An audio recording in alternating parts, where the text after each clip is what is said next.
Olá pessoal, tudo bem? Hoje nós vamos trabalhar com capacitores. Então o experimento de hoje vai ser em duas partes. Primeira parte, analisar um capacitor de placas planas e paralelas de formato circular e de formato quadrado. E determinar também as propriedades do papel, né, como meio dielétrico nesses dois capacitores, usando um instrumento eletrônico chamado de capacímetro, que em geral ele mede praticamente quanto que o capacitor vale, né? Quanto que ele possui de capacitância. Então a gente pode ver efetivamente, né, que nós temos a presença de capacitores desde os tempos dos primeiros rádios a pilha, né, que praticamente os avós já tinham em casa, né, os primeiros rádios a válvula e transistorizados. E os capacitores continuam até hoje, né? Eles podem ser comprados em diferentes formas, diferentes capacidades, tensão máxima de operação, para todo tipo de aplicação em eletrônica. Então nós temos em geral os capacitores cerâmicos, que são muito encontrados, que são duas placas paralelas circulares e que são preenchidas assim por um revestimento, que é uma pastilha de cerâmica, de uma constante dielétrica relativamente alta.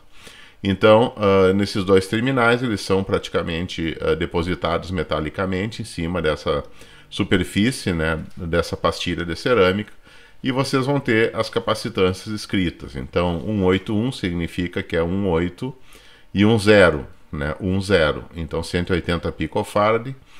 103 seria 1,00000 picofarad, ou seja, 10 nanofarads aqui. E os de 104, que são bastante comuns, né, nos circuitos de áudio, por exemplo, amplificadores, para guitarra, violão, eles vão ter 104 PF. Então, 1 0 e 4 zeros. 0, 0, 0, 0 na frente. Então, isso aqui vai ser 0,1 microfarad ou 100 nanofarads aí. Então, esses são capacitores secos, porque praticamente a cerâmica é um material que não tem nenhuma umidade. E eles são despolarizados, então o sinal positivo e negativo da bateria pode ir em qualquer um desses terminais sem problemas. Agora, os capacitores eletrolíticos, eles são normalmente tiras de metal e papel impregnadas com uma substância química dentro, uma substância, um dielétrico químico, e daí praticamente esse material dielétrico químico que está aqui é que vai possibilitar a obtenção de capacidades mais altas. Enquanto que esses capacitores chegam no máximo a 1 microfarad, os capacitores eletrolíticos eles podem chegar daí até 10 mil, 20, 40 mil, 100 mil microfarads, né, e ter valores tão pequenos quanto queira, né. Então esse capacitor, por exemplo, de 0,1 microfarad aqui é equivalente a esse de 104. Só que esse aqui é eletrolítico e esse aqui vai ser de praticamente de cerâmica, né. E então no caso, os capacitores eletrolíticos, como é um meio dielétrico, ele vai apresentar polaridade. Então vai ter um pino aqui, que é mais curto, que vai ter polaridade negativa, né? Tá marcado aqui negativo no corpo do capacitor, enquanto que o pino mais longo, né, do capacitor novo vai ser praticamente a polaridade positiva. Invertendo a polaridade, o capacitor pode tranquilamente se danificar seriamente e extravasar daí o conteúdo do dielétrico, tá? Mas o objetivo do experimento de hoje é estudar o capacitor de placas planas e paralelas. Então, tanto faz a placa ser formato circular, que vai ter uma área πr ao quadrado, ou quadrado de lado L, ou retangular, né, de raio A por B. A área vai ser efetivamente, para o capacitor de placas quadradas, vai ser L ao quadrado. Para o capacitor circular de raio a placa circular daí de raio R, né, que vai metade do diâmetro, a área vai ser π vezes r ao quadrado. E um capacitor que tem dimensões retangulares, tipo A por B, a área vai ser A vezes B, que é o produto daí dos dois lados. Então, em geral, a gente considera uma face que tem cargas positivas e outra face, obviamente, vai ter cargas negativas. As cargas vão ser as mesmas, vão gerar uma diferença de potencial, as cargas não podem transitar por esse meio entre as placas, onde contém um dielétrico. Símbolo do capacitor despolarizado é esse aqui, que vocês estão enxergando, né? O eletrolítico deve mostrar a polaridade onde é o pino positivo, e D a distância entre as placas que tem o potencial V.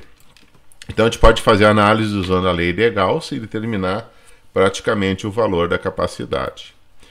As linhas de campo elétrico dentro do capacitor, elas são bem homogêneas, ok? São consideradas bem homogêneas daí. Fora do capacitor vão ter os efeitos de borda. Então isso aqui praticamente a gente vê quando faz o estudo daí das superfícies equipotenciais e a direção dos campos entre esse tipo de estrutura de dois condutores paralelos planos daí, ok? Então o campo elétrico dentro do capacitor é bem homogêneo daí e começa a piorar à medida que a gente chega nas bordas. Então, usando a lei de Gauss agora, né, em uma das superfícies, analisando os fluxos dos vetores campos elétricos, né, nós vamos ter que integral fechada de escalar n é um vetor normal à superfície dA, e a carga interna está contida numa caixinha aqui de tipo uma caixinha, um cilindrinho, né, uma caixa de comprimidos, por exemplo, que é a carga contida dentro desse cilindro sobre ε0. Então, essa aqui é a lei de Gauss daí, que é o fluxo relacionado com a divergência. A divergência do campo elétrico é relacionado com a presença de cargas. Resolvendo essa equação para o capacitor, normalmente se faz isso nas aulas, né? Ou então pode consultar qualquer livro de eletromagnetismo, assim, para terceiro ano da curso de física universitária. Vocês vão ver praticamente que o campo elétrico vai ser a carga em cada placa, né? As cargas são sempre as mesmas, só que de sinal contrário, sobre Kε0 vezes A, onde é a área das placas. Então, o que é o K? K é a constante dielétrica, ou seja, quantas vezes a permissividade dielétrica do material entre as placas do capacitor é maior que o valor ε0, que é a permissividade no vácuo, né? Então, praticamente, né, a gente tem daí, obviamente, que a carga é a capacitância vezes a diferença de potencial. A diferença de potencial entre as placas é o produto do campo elétrico vezes a distância entre as placas. E multiplicando constante dielétrica vezes a permissividade dielétrica do meio, vezes o módulo do campo elétrico dentro, vocês vão ter daí o deslocamento elétrico, que é uma espécie de campo elétrico real, ok? Dentro daí de um dielétrico que vai ter mais constante dielétrica, vai ser superior àquela do vácuo, onde o vácuo, por definição, K é igual a 1. A energia eletrostática, o meio de CV ao quadrado, né? Então a capacitância vezes a diferença de potencial entre as placas ao quadrado dividido por 2. Essa energia em joules, né? Colocando capacitância em farads e a diferença de potencial em volts. E daí a capacitância de um capacitor desses vai ser ε0A sobre D se o meio aqui dentro, né? O meio entre as placas for vácuo. Ou no ar livre também funciona com o valor de ε0 no vácuo com uma aproximação experimental adequada. Num capacitor que tiver for totalmente preenchido por um dielétrico que tem uma constante dielétrica K, essa capacitância vai ser multiplicada K vezes. Então a capacitância de um dielétrico real vai ser K vezes ε0 A sobre D daí. Então, a capacitância de um capacitor de placas paralelas é diretamente proporcional à área, diretamente proporcional ao K, que é a constante dielétrica, tá? Ou a permissividade dielétrica do meio, e inversamente proporcional à distância. Então, a gente espera que C varie com a separação entre as placas elevada à potência de menos 1. O conceito de rigidez dielétrica é aquele que, praticamente, se o campo elétrico for mais intenso que um certo valor, o material vai ionizar, praticamente o campo elétrico vai arrancar elétrons da eletrosfera e o material vai se transformar em condutor. Tá? Então, quando se transforma em condutor, existe um fluxo de íons. Esses íons são bem energéticos, eles transferem energia por colisão para os átomos aqui que são neutros aqui da atmosfera, produzindo essas faíscas elétricas. Então, quando a diferença se eu tiver dois condutores que estiver separados por uma certa distância, tá, No caso do ar, se tiver separado uma distância de 1 milímetro, para eu ter as faíscas eu preciso no mínimo de 3.000 volts, que é 3 kV. Isso vai corresponder a uma rigidez dielétrica de 3 megavolts por metro, ou seja, uma faísca de 1 metro teria aproximadamente 3 milhões de volts. Isso aí considerando o ar seco. Se o ar estiver úmido, daí, obviamente, a rigidez dielétrica diminui, porque fica mais fácil do ar se tornar condutor. Mas qualquer material dielétrico, que por mais que seja isolante, se a diferença de potencial for alta o suficiente, ele pode romper, tá, e provocar faíscas, e as faíscas daí normalmente transferem energia elétrica para o meio, e essa transferência de energia elétrica vai aumentar a temperatura e pode causar incêndios daí.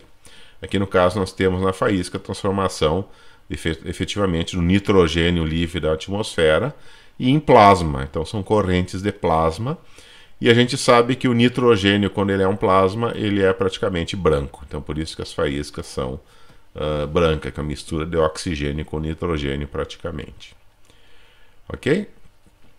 Então, a rigidez dielétrica tem essa questão de limite. Qualquer material isolante vai ter uma rigidez elétrica. Ou seja, se a diferença de potencial for alta o suficiente, praticamente todo isolante vira condutor. Então, depois desses conhecimentos preliminares, a gente pode agora estudar os dois capacitores, né? Um vai ser um capacitor constituído de 2 discos de alumínio, e esses 2 discos de alumínio eles vão ser conectados a um capacímetro numa escala de 2 nanofarads. Então, a leitura do capacímetro vai ser em praticamente picofarads, né? De 0 a 2.000 picofarad, correspondendo a 2 nanofarads. E daí a gente vai usar praticamente discos de alumínio que são preenchidos daí de um material para ele ficar mais rígido, né? E não deformar, porque qualquer deformação altera a capacitância. E nós vamos preencher eles daí com folhas de papel de alta gramatura, tá? Então, folhas de papel aí de 300 gramas por metro cúbico, que é para desenho daí, para fazer desenho na forma de aquarela. Então, essas são folhas de papel bem espessas, então praticamente 24 folhas dessa gramatura, né? Um bloco dessas folhas tem praticamente só 12 folhas, porque são muito espessas. Tá? Então nós vamos usar 24 folhas dessas daí, ou seja, 2 blocos daí. Então, determinar a constante dielétrica desse papel, né, que a gente vai utilizar a partir do estudo dos capacitores de placas paralelas quadradas e circulares. Então a ideia é verificar assim, à medida que a gente coloca as folhas individuais entre as placas do capacitor, circulares ou quadradas, circulares de 20 centímetros de diâmetro e as quadradas de 20 centímetros de lado, vamos verificar praticamente no mesmo gráfico qual é as semelhanças entre como é que a capacitância, entre a função assim que define como que a capacitância varia com a distância entre as placas. Então, para isso, nós vamos fazer um gráfico só da capacitância dos 2 capacitores, né, fazendo símbolos diferentes, por exemplo, um X assim, correspondendo ao capacitor de placas quadradas e, sei lá, um círculo pequeno, né, como símbolo gráfico do capacitor de placas circulares. Então, fazemos a capacitância versus a distância entre as placas. Tá? E sobrepõe os dois no mesmo gráfico e discutir o que a gente enxerga assim das características desses ajustes, se são retas, se são curvas, se elas passam pelo mesmo ponto, se ela tem a mesma declividade, enfim, como é que são essas retas aí dentro do intervalo de capacitância entre uma folha de papel, né, de alta gramatura e 24 folhas daí. Tá? E usar o método de mínimos quadrados, elas vão ter 24 pontos de dados. Pode ajustar os mínimos quadrados para os 2 capacitores, né, e obter a constante dielétrica do papel a partir do ajuste e usando daí a expressão que a capacitância é a constante dielétrica vezes ε0 vezes a área das placas dividida pela distância entre elas. Onde a distância, obviamente, 24 folhas vai ter uma certa espessura. Cada folha que a gente coloca vai ter praticamente uma espessura que é praticamente a distância, a espessura desse fardo de 24 folhas em metros dividido pelo pelo número 24, obviamente, que são 24 folhas, e assume que todas elas aí têm as mesmas espessuras, tá?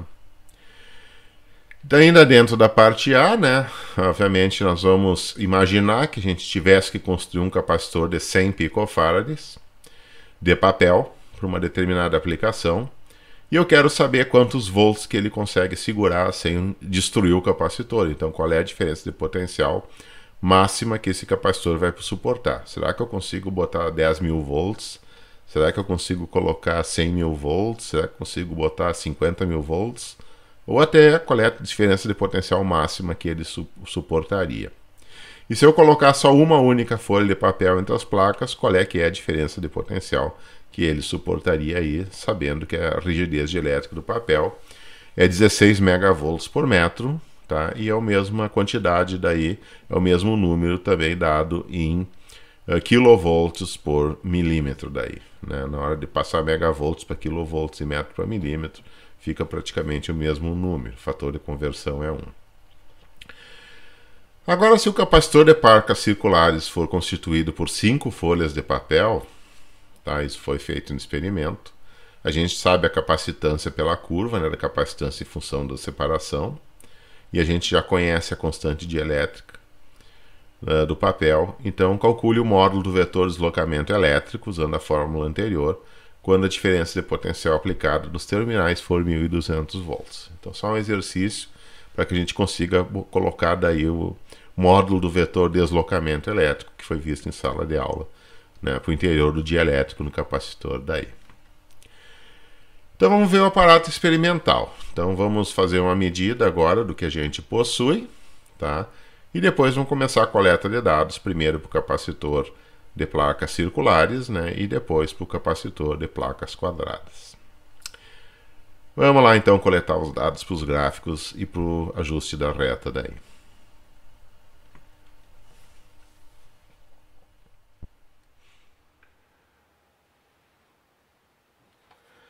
Ok, então vamos fazer as medidas assim das placas metálicas que vão ser utilizadas para os capacitores. Então nós temos aqui uma placa de alumínio circular.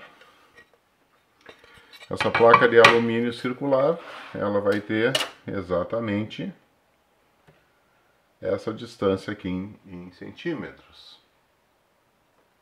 Então esse aqui vai ser o diâmetro da placa.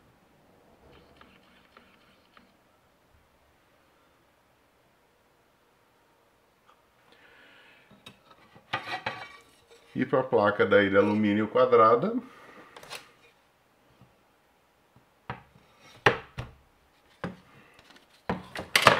ela vai ter aproximadamente esse diâmetro aqui. Esse tamanho seria o lado do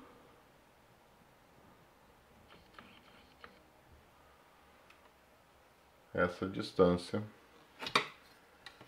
por essa distância. Então, bem quadrado daí.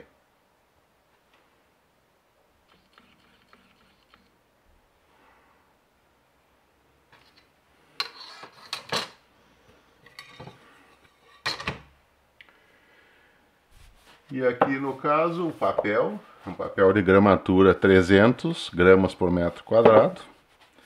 E aqui nós temos dois blocos assim com 12 folhas cada um. Nós vamos usar as 24 folhas. Então, colocando as folhas tudo junto.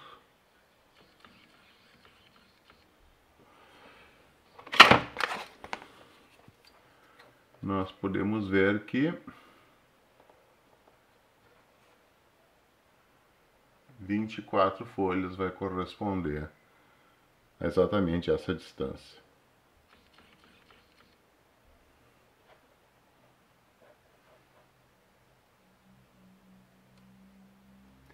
Então, a espessura de cada folha, obviamente, é essa distância aqui dividido por 24. Já que a folha de gramatura 300 é uma folha, né, bem espessa daí. Então tá, vamos fazer agora o experimento.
Na segunda parte do experimento, nós vamos verificar como é que a gente pode variar a capacidade de um capacitor de placas paralelas. E existe um componente eletrônico dentro de qualquer rádio, aparelho de som, né, que tem sintonia mecânica, chamado capacitor variável. Então, o que é um capacitor variável? O capacitor variável consiste de placas paralelas em formato de meia-lua, que estão dentro de um eixo, tá? E elas são placas, né, fixas e móveis.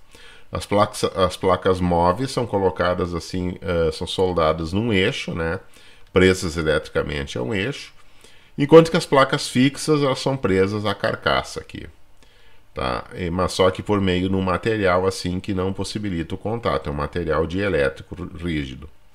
Então, tecnicamente, essas placas fixas nunca vão ficar em contato elétrico com as placas móveis. E nunca pode se tocar, porque senão destrói o capacitor. O capacitor não tem efeito porque vai estar em curto-circuito as placas. Então as placas têm que estar sempre paralelas e com ar entre elas. Não pode ter outro material aqui, senão o capacitor não vai funcionar. Às vezes pode ter um mecanismo de sintonia mais fina, onde uma grande rotação provoca uma pequena rotação aqui nas placas. Ou os capacitores podem ter, por exemplo, folhas de plástico, PVC, entre as placas para aumentar a capacidade, daí diminuindo o tamanho físico do capacitor. E às vezes o capacitor ele é colocado inclusive junto com circuitos eletrônicos, que daí usa essa capacidade para fazer sintonia de faixas de rádio, assim por diante. Então nós temos um capacitor variável, igual a esse, né? Então são dois estágios que são conectados entre si para aumentar a capacitância. Aqui tem 3 estágios se precisar de capacitâncias maiores, ou tem menos placas se precisar de capacitâncias menores daí. Então, enfim, a parte B do experimento é verificar como que a capacitância de um capacitor, normalmente usado para sintonia de ondas curtas e rádio AM, de um rádio antigo, ok? Como é que essa capacitância varia com o ângulo de rotação. Então não deixa de ser uma espécie de transdutor entre ângulo de rotação de um eixo e a propriedade da capacitância. Então se eu conseguir medir a capacitância, eu, teoricamente poderia inferir qual é a posição angular de um eixo mecânico daí. Tá? Em geral, a frequência de sintonia é proporcional à capacitância. Então, obviamente, a gente vai ter a possibilidade de usar esse capacitor variável para selecionar a frequência de rádio que a gente deseja daí. Então, usando um capacitor variável, né, variando daí o ângulo do eixo do capacitor de 10 em 10 graus, né, fazer um gráfico da capacitância medida com o capacímetro digital versus o ângulo de rotação do eixo θ.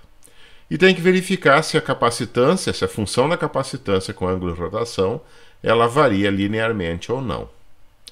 Aqui não precisa usar mínimos quadrados, mas se por acaso, assim, usando a análise gráfica, a gente vê que for uma linha reta, pode pegar simplesmente, passar com uma régua no papel milimetrado, onde foi feito o gráfico, e ajustar daí uma linha reta, usando daí inspeção gráfica. Não precisa usar mínimos quadrados nessa parte B.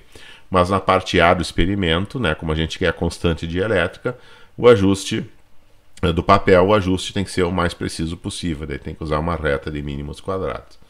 Tá? Toda vez que a gente deriva, por exemplo, uma quantidade que é a propriedade de um material usando um ensaio, sempre você faz o ajuste usando mínimos quadrados, se for ajuste de reta daí.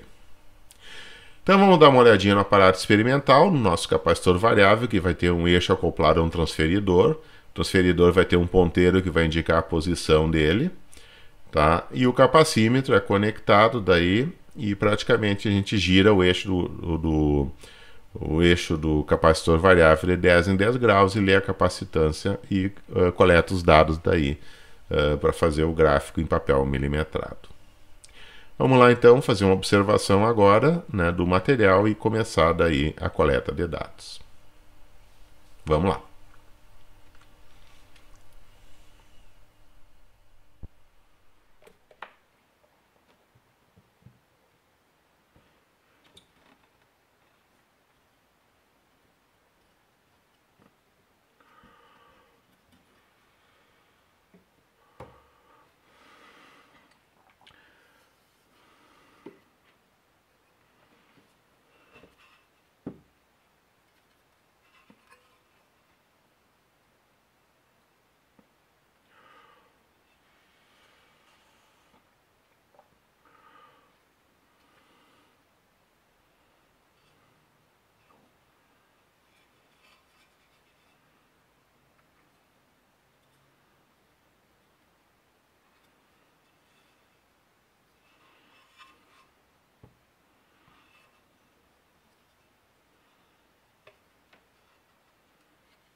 Então tá, então agora temos os dados para a parte A e para a parte B do experimento. Vamos analisar eles em função da teoria que a gente já conhece e discutir daí o que isso significa, né? Vamos ver se vocês entenderam o funcionamento dos capacitores e placas paralelas, né? E o funcionamento do capacitor variável daí. Estudem sempre, tudo de bom, tá? E vamos lá, porque a vida tem muita coisa ainda pela frente. Tchau, tchau, até mais.